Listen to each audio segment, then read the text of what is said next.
नमस्कार सभी साथियों को। मैं विजय मैराणे, आप देख रहे हैं न्यू राजस्थान दरा न्यूज़। इस वक्त हम मौजूद है ब्यावर शहर के डिग्गी मोहल्ला, जहां हमारे बीच एक ऐसी शख्सियत मौजूद है, एक ऐसी ब्यावर की बिटिया मौजूद है जिन्होंने अपनी मेहनत से, अपनी लगन से अपना ही नहीं, अपने परिवार का ही नहीं अपितु पूरे देश का, जी हाँ पूरे भारतवर्ष का नाम इंटरनेशनल लेवल पर रोशन करा है। जी हाँ, मैं बात करने जा रहा हूँ एक ऐसी शख्सियत जिन्होंने बहुत कम उम्र में, महज कुछ, अगर इनकी उम्र की बात करें तो शायद इनकी खेलने कूदने की उम्र है, और खेल कूद के साथ साथ ही खेल में ही इन्होंने जो अपनी प्रतिभा उजागर करी है, जो अपना हुनर दिखाया है नेशनल लेवल पे, इंटरनेशनल लेवल पर, काफ़ी सराहनीय है। और आज हम उसी ऐसी गुड़िया से, ब्यावर की बेटी से, या यूँ कहे ब्यावर की शेरनी से रूबरू होना चाहेंगे। हम उनसे जानना चाहेंगे कि जिस प्रकार से, जिस मेहनत से और जिस लगन से ये मुकाम उन्होंने हासिल करा है, कैसा रहा उनका सफ़र। और मैं आपकी जानकारी के लिए बता दूं, कुछ समय पहले जो इनका संघर्ष पूर्वक जो कहानी रही है, हमने जिस प्रकार से इनसे इनसे बात करी, कुछ समय पहले ही इन्होंने जिस खेल की शुरुआत करी, आज उस खेल के माध्यम से इन्होंने अपना नाम इंडिया लेवल पे नहीं, इंटरनेशनल लेवल पर रोशन करा है। हमारे बीच मौजूद है आर्ची पाखरोट। सबसे पहले बेटा तो आपको बहुत बहुत बधाई, आपने इंटरनेशनल पे अपना ही नहीं, अपने देश का नाम रोशन करा। सबसे पहले तो आप कैसा महसूस कर रहे हैं? मुझे बहुत अच्छा फ़ील हो रहा है। और साथ ही साथ आप अपने बारे में पहले अपना परिचय दीजिए। मेरा नाम आर्ची पाखरूट है। मेरे फ़ादर का नाम मिस्टर भारत पाखरूट, मेरी मम्मा का नाम ममता पाखरूट है। हम ब्यावर में रहते हैं। आर्ची बेटा, आपने जैसे आपने सुना है कि तुर्किस्तान में पूरे जो नेशनल लेवल पे जो ये कंपटीशन हुआ, खेल के बारे में आपने बताइए, आपका किस प्रकार से खेल रहा, क्या क्या आपको वहाँ किस चीज़ का सामना करना पड़ा? हम लोग एशियन चैम्पियनशिप खेलने गए थे। कज़ाकिस्तान का एक स्टेट है तुर्किस्तान, वहाँ पर एशियन चैम्पियनशिप जो है करवाई गई थी। वहाँ पर हम पूरी इंडिया टीम खेलने गई थी। 15 स्टूडेंट्स थे, 4 रेफरीज थे और 2 हमारे मेंटर्स थे, टीम मेंटर्स।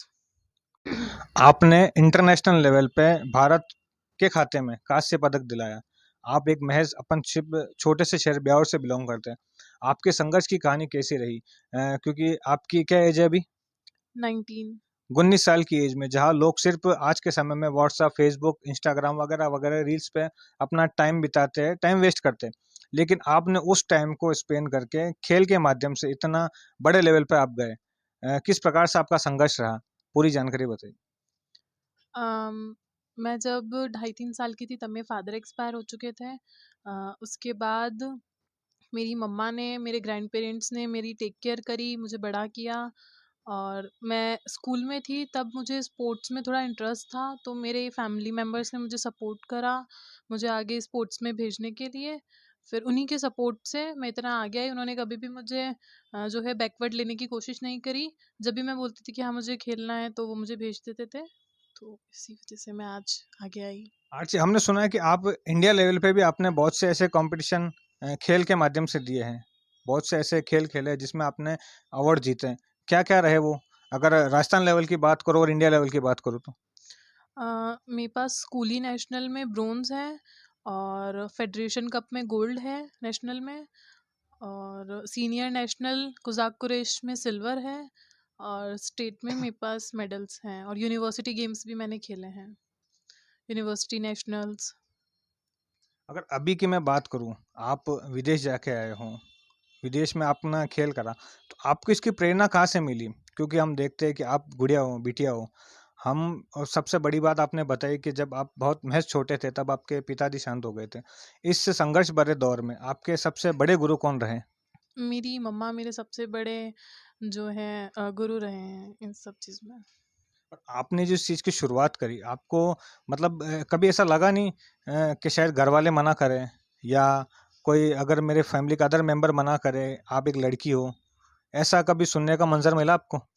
नहीं, मेरे फैमिली मेंबर्स इस चीज़ पे ज़्यादा फ़ोकस करते हैं कि मैं क्या चाहती हूँ, मेरी क्या नीड्स हैं, वो कभी भी किसी और की बात को सुनकर ऐसा नहीं करते हैं। मेरे सभी फैमिली मेंबर्स ने मुझे हमेशा सपोर्ट ही करा है, मतलब परिवार का काफ़ी अच्छा सपोर्ट रहा है। बहुत ज़्यादा सपोर्ट रहा है। और अगर मैं आपकी एजुकेशन की बात करूँ, तो फिलहाल अभी आप एजुकेशन में क्या अध्ययनरत हैं? राइट नाउ मैं बीए फर्स्ट ईयर में हूँ, उदयपुर भोपाल नोबल यूनिवर्सिटी में। BA first year. जिस प्रकार से आप देख पा रहे हैं, सुन पा रहे हैं, हम इस प्रकार से आर्ची से बात कर रहे हैं, आर्ची पाक रोड से। हम उन्हीं के घर में मौजूद हैं कि जिस प्रकार से उन्होंने ब्यावर लेवल पे, राजस्थान लेवल पे, इंडिया लेवल पे और सबसे बड़ी बात इंटरनेशनल लेवल पे जो मुकाम हासिल करा, काफ़ी सराहनीय है।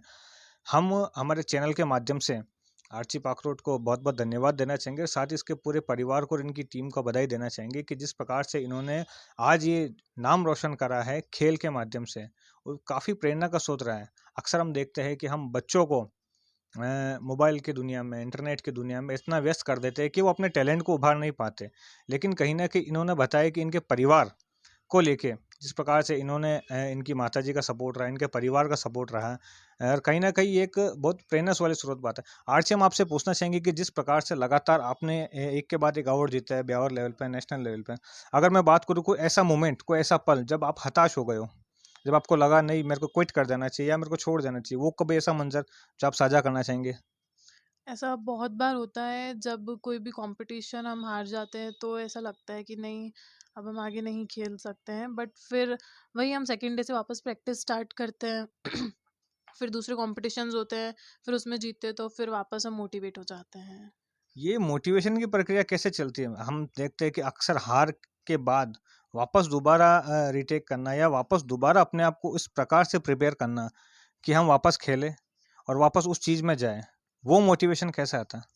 इफ़ अगर हम कोई भी गेम हारते हैं तो उसका रिग्रेट हमें 24/7 रहता है। ये बीइंग अ प्लेयर मैं चीज़ शेयर करती हूँ कि अगर आज हम कोई फाइट हारते हैं तो वो चीज़ हमारे दिमाग में 2-3 दिन तक चलती रहती है। फिर उसी को दिमाग में रखते हुए हम अपनी आगे की फर्दर प्रैक्टिस करते हैं तो वो और भी बेटर होती जाती है। तो फिर नेक्स्ट कॉम्पिटिशन हम और अच्छे से परफॉर्म करते हैं। इस कॉम्पिटिशन के बारे में बताइए, जिस प्रकार से आप तुर्कमेनिस्तान में आप गए, नाम मैं सही उच्चारण कर रहा हूँ, हाँ जी। है ना? तुर्किस्तान। तुर्किस्तान में अगर तुर्किस्तान का जो कंपटीशन रहा, किस प्रकार का रहा? और वहाँ एक ऐसा मंज़र, क्योंकि हमने सुना है कि वहाँ आपकी टीम साथ थी, लेकिन परिवार का सदस्य साथ नहीं था, जो कि वहाँ की जो फ़ॉर्मेलिटीज़ होती है। तो कभी ऐसा लगा नहीं कि आज मेरे मदर साथ में नहीं है या मेरा परिवार का सदस्य साथ में, तो कुछ ऐसी घबराहट, कुछ ऐसी बेचैनी या वो डर भरा मंज़र, उसका सामना आपने कैसे करा? ऐसा कुछ भी वहाँ नहीं लगा क्योंकि इंडिया जो टीम थी, हमारे जो कोचेज़ और मेंटर थे वो बहुत अच्छे थे, वो भी एक फैमिली की तरह ही थे, उन्होंने हमें बहुत अच्छे से रखा था। और वहाँ का ये लोकल गेम है कुज़िक कुराश, मेनली कज़ाकिस्तान का ही गेम है, तो थोड़ा बहुत डर तो लग ही रहा था। अ, जिस प्रकार से आप गेम की जानकारी बताइए, जिस प्रकार से एक तो होती है कुश्ती, एक होती है जूडो। जूडो क्या डिफरेंस है दोनों में? रेसलिंग और जूडो दोनों एक अलग डिफरेंट गेम है और जो मैंने प्ले करा है वो कुज़ाक कुराश है। ये जूडो का एक पार्ट है, बस इसमें स्टैंडिंग गेम्स होते हैं। कोई भी नीमेवाज़ा जो होता है, ये एक जूडो की लैंग्वेज है, इसमें नीमेवाज़ा नहीं होता है, मतलब डाउनवर्ड होके आप कुछ भी नहीं कर सकते और ड्रेस में थोड़ा-सा फ़र्क होता है बस, बाकी सेम एज़ जूडो है। वो मोमेंट जब आपने बाजी जीत ली थी, जब आपके झोली में इंडिया की झोली में कांस्य पदक आ चुका था, क्या वो मंज़र रहा आपका? क्या सोच रही वो आपकी कि हाँ, मैंने कर दिखाया या मेरे से हो गया? वो एक हैपनिंग मोमेंट था मेरे लिए भी, मेरे कोचेस के लिए भी, और वो कोच जो मेरे पीछे बैठे थे वहाँ पर रेफरी पैनल पे, उनके लिए भी बहुत ज़्यादा खुशी का मोमेंट था। आपके कोच का नाम बताइए जिन्होंने आपको ट्रेंड करा और उस मुकाम तक पहुंचाया। कहते हैं कि हर सक्सेस के पीछे एक गुरु होता है। पहला गुरु आपने अपनी माँ को बताया। खेल जगत में आपके वो गुरु, आपके वो द्रोणाचार्य कह दो, आपके वो एक ऐसे मोमेंटो कह दो या ऐसे मेंटोर कह दो। स्टार्टिंग मैंने बीएल मेरी स्टडिंग जो है बीएलजी से हुई है, तो बीएलजी में ही स्पोर्ट्स का मैंने फर्स्ट कंपटीशन भी खेला है। वहाँ से मैंने स्टार्टिंग करी, तो वहाँ पर गौतम सर हैं, उन्होंने मुझे गेम में लाए थे। उसके बाद जो मुझे पूरी फर्दर इन्फॉर्मेशन जो भी डिटेल्स थी गेम की, वो मुझे निर्मल सर ने दी और मेरे प्रॉपर कोच निर्मल सर हैं। निर्मल सर। बिल्कुल, मैं हमारा चैनल के माध्यम से निर्मल सर का भी बहुत-बहुत धन्यवाद कहना चाहूँगा कि जिस प्रकार से उनकी मेहनत, लगन के कारण आज ये बिटिया ने अपना ही नहीं, पूरे देश का नाम इंटरनेशनल लेवल पे रोशन करा, जो कि काफ़ी अपने आप में एक बहुत ही यूँ समझ लो कि मोटिवेशन प्रदान करता है, आज के युवा वर्ग में, आज की युवा जनरेशन में। बेटा एक लास्ट बात और है कि आप आज की युवा पीढ़ी को क्या कहना चाहेंगे? आप खुद एक यूँ देखा जाए तो आप खुद स्टूडेंट हो, बचपना चल ही रहा आपका, वो नटखट बचपना जिसमें आपने इतने बड़ा मुकाम हासिल करा, तो आज की युवा जनरेशन को आप क्या संदेश देना चाहोगे? सब कहते हैं खेलोगे कूदोगे तो होगे खराब, पढ़ोगे लिखोगे तो बनोगे नवाब। तो ऐसा कुछ भी नहीं है। इफ अगर आप गेम्स भी करते हो तो भी आप सक्सेस हो सकते हो। बिल्कुल, अगर आप गेम के माध्यम से भी अपने फ़ील्ड, अपने करियर को चुनना चाहोगे, तो आप बहुत आगे तक जा सकते हो। उसका साक्षात उदाहरण आर्ची पाखरोड आज हमारे बीच में बैठी है। आप ये मूवमेंट देख पा रहे हैं। आप आज की अखबारों की सुर्खियाँ काफ़ी चर्चित ये विषय बना हुआ है। काफ़ी देश-विदेश से बधाइयाँ भी आ रही है और कहीं न कहीं एक इंडिया के लिए और सबसे बड़ी बात ब्यावर के लिए और उनके माता-पिता के लिए भी एक बहुत बधाई का संदेश है, खुशी का पूमल। और सबसे बड़ी बात और हम अब आगे हमारे साथ और भी जुड़ चुके हैं इनके माताजी, आर्ची के माताजी।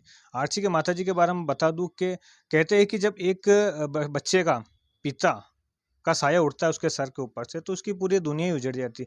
लेकिन उस कमज़ोरी को अपनी ताकत बना के कभी भी इनके बच्चों को पिता की कमी महसूस नहीं होती और साथ ही साथ एक माँ ने, ममता मैडम ने 2 रोल निभाए, पिता होने का, साथ ही साथ माँ होने का।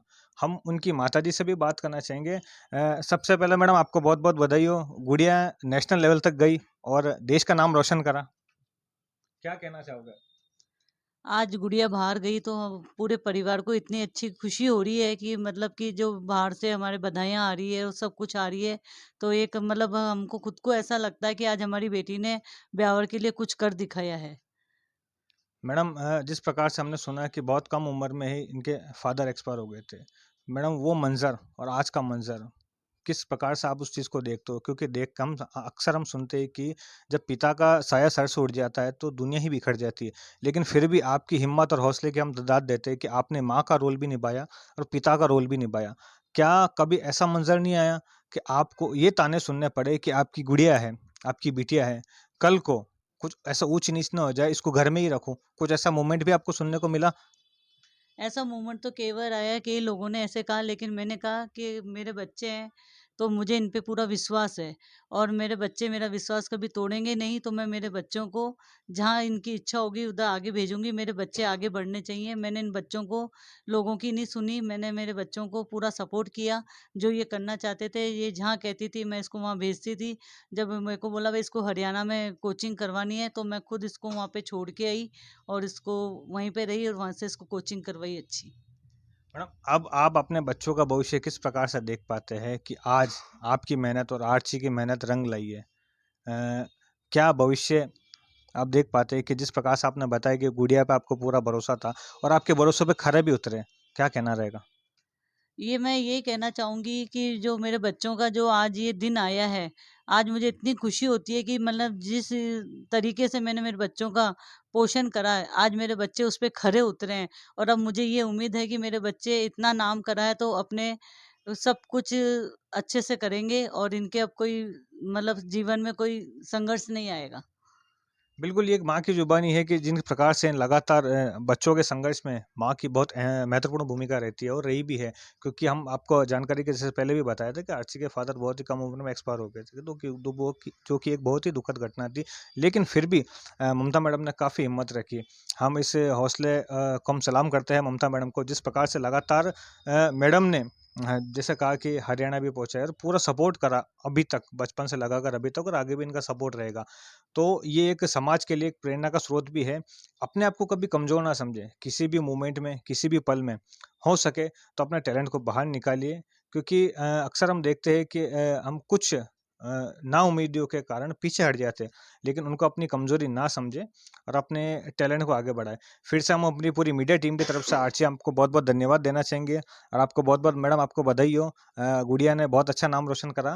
और इसी के साथ हम इनके परिवारजनों से भी बातचीत करना चाहेंगे कि जिस प्रकार से परिवार में आज खुशियों का माहौल, खुशियों का मंज़र और एक त्योहार-सा मोमेंट बन चुका है। हमारे बीच मौजूद है आर्ची के बुआ जी और दादी जी और उनकी बुआ जी, दोनों बुआ आज मौजूद है। क्या कहना रहेगा बिटिया के बारे में? नमस्ते मैम, आपका नाम? पुष्पा। आप आर्ची के बुआ जी हो जी। और साथ ही साथ आज इतना बड़ा कमाल करा है। क्या कहना रहेगा? क्या रहेगा आपका खुशी का मंज़र? हम यही कहेंगे कि इसी तरह सितारों को झूमती रहे आराम से और बस हमें थोड़ी कमी ये महसूस हुई है कि आज थोड़ा बस भैया नहीं है, लेकिन उन्हीं के आशीर्वाद से ये आगे बढ़ी है। जब भी खेलने जाती है, जब पहले अपने पापा का ही आशीर्वाद लेती है ये। आज उन्हीं की सहायता से, उन्हीं की मदद से, उन्हीं के आशीर्वाद से सब कुछ हुआ और ऐसे हमारी बिटिया चमकती रहे। आप देख पा रहे हैं कि बुआ जी ने कितनी बड़ी एक बात की है कि जिस प्रकार से बिटिया दुआ दी है कि लगातार ऐसा ही संघर्ष जारी रहे, मेहनत जारी रहे और वो मुकाम जारी रहे। हमारे बीच सबसे बड़ी शख्सियत उनकी दादी जी। कहते हैं कि दादी और पोते-पोती में जो प्यार होता है वो शायद माँ-बाप से भी बढ़कर होता है। हम जानना चाहेंगे कि इस मोमेंट को लेके दादी जी का क्या कहना है? दादी जी आप क्या कहना चाहेंगे? गुड़िया रानी आज आपकी इतना बड़े लेवल पे नाम रोशन हुआ। आज 19 साल में आज मैंने बड़ी मुश्किल से बेटा के बाद में बड़ी करी। आज जो मेरे को खुशी मिली हमेशा मिलती रहे, ऐसे ही नाम करती रहे। मेरा परिवार का आज नाम बहुत अच्छा हुआ। बस आप देख पा रहे हैं कि काफ़ी भावुक पल है, ये खुशी का आँसू है कि कम उम्र में एक वो मोमेंट भी आता है कि जब इनका आर्ची के पिताजी बहुत कम उम्र में इस दुनिया को छोड़ के चले गए थे। लेकिन कहीं न कहीं आज उनके आशीर्वाद स्वरूप आज इतना बड़ा मुकाम हासिल हुआ है और उनके बुआ जी एक और बुआ जी हैं काफ़ी गमगीन माहौल भी है। काफ़ी क पिता की कमी तो हर बार खलती है, हम इस चीज़ को मानते भी हैं, महसूस भी कर सकते हैं। बुआ जी आपका क्या रहेगा? आज मेरी बेटी ने जो काम किया है, बहुत अच्छा किया है, बहुत अच्छा मुकाम हासिल किया है। बस एक ही अफ़सोस है कि आज काश मेरा भैया होता, पर हम मानते हैं कि ये सब दादा-दादी की बदौलत है, जो आज बच्चे आज इस मंजिल पे पहुँचे हैं। बिल्कुल, आपकी छोरी किसी छोरे से भी कम नहीं है, क्या ना? मेरी छोरी किसी छोरे से कम नहीं है। हमेशा ऐसे ही नाम रोशन करती रहेगी मेरी बेटी। तो जिस प्रकार से आप देख पा रहे हैं बुआ जी और दादी जी का कहना है कि हमेशा ऐसा ही नाम रोशन कर पाएगी। काफ़ी दादी जी भावुक हो चुके हैं। हम इस चीज़ को समझते भी हैं, काफ़ी खुशी का मंज़र है और हम भी चैनल के माध्यम से कहना चाहेंगे कि गुड़िया इसी मुकाम पे आगे बढ़ती रहे, परिवार का, पूरे ब्यावर शहर का और भारत का नाम रोशन करती रहे। संवाददाता विजय मेहराणे के साथ न्यू राजस्थान धरा न्यूज़, ब्यावर।